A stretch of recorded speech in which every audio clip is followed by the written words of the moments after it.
I now call on the representative of Armenia on a second intervention.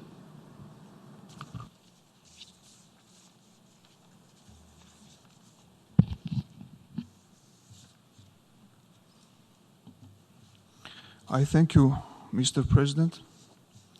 I apologize for taking the floor for the second time. I will briefly comment some of the remarks of the Azerbaijani delegation. In fact, we do not envy the delegation of Azerbaijan. It is instructed to carry out an extremely difficult task to whitewash the dire human rights situation in Azerbaijan and its destructive role in the region through using Armenia and Armenians as an excuse. We would kindly discourage the delegation of Azerbaijan from drawing parallels between the human rights situation in their country and Armenia, and between democratic achievements of Armenia and Azerbaijan. Any such comparison between Armenia and Azerbaijan is insulting. Drawing lessons from achievements of Armenia and Nagorno-Karabakh in the fields of democracy, human rights, and rule of law could be a wiser choice for Azerbaijan. Second, alternative history of world, which was just put forward by Azerbaijan, denies the very right to life of the people of Nagorno-Karabakh and its existence in its ancestral homeland, once again proving that Azerbaijan constitutes an existential threat to the people of Nagorno-Karabakh. When it comes to tolerance, multiculturalism, protection of religious and ethnic groups, I would like to stress that it is not the number of national minorities that matters, but rather how the states protect their human rights. Our national minorities with whom we have experience of ages-old peaceful coexistence are represented in parliament, enjoy education in their own language, freely profess their religion, their human rights and fundamental freedoms, including linguistic, social and cultural rights.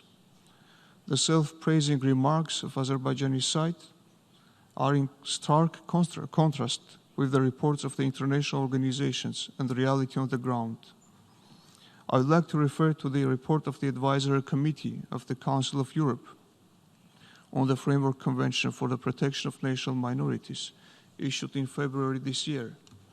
The committee has expressed deep concern to the continued restrictions and problematic legal and political environment for NGOs and individuals promoting human rights in Azerbaijan, including those of persons belonging to national minorities.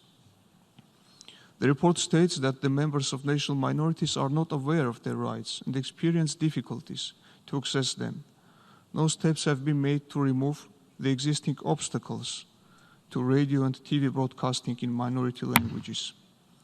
Committee emphasized that although Azerbaijan is attempting to show a positive attitude towards diversity, it is in stark contrast with the persistent hostile narrative against neighboring Armenia, which can hardly be discerned from hate speech against Armenians as an ethnic group. Mr. President, during April 2016 large-scale offensive against the people of Nagorno-Karabakh, the Azerbaijani armed forces in the borderline Talish village, as well as in other places of Nagorno-Karabakh, perpetrated ISIL-style executions by mutilating bodies, parading with chopped heads, choosing their targets among vulnerable groups, such as elderly persons, children, women, and members of Yazidi religious minority.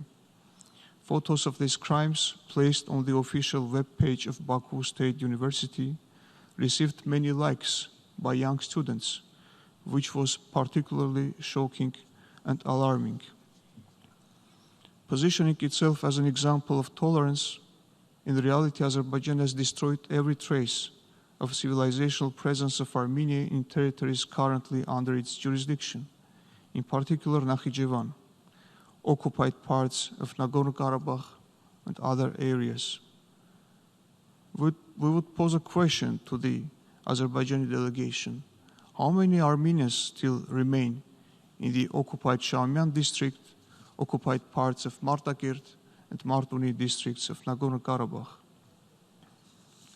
The only remaining part of the Armenian cultural heritage is in Baku. It is the Church of Saint Gregory the Illuminator, with the cross removed from it, which was desecrated and turned into a depository. Probably the only reason this church did not inherit the fate of other Armenian churches in Azerbaijan is its using for window dressing exercises of Azerbaijani government and imitation of Azerbaijani multiculturalism. Please conclude. Your 5 minutes. I thank you, Mr. President.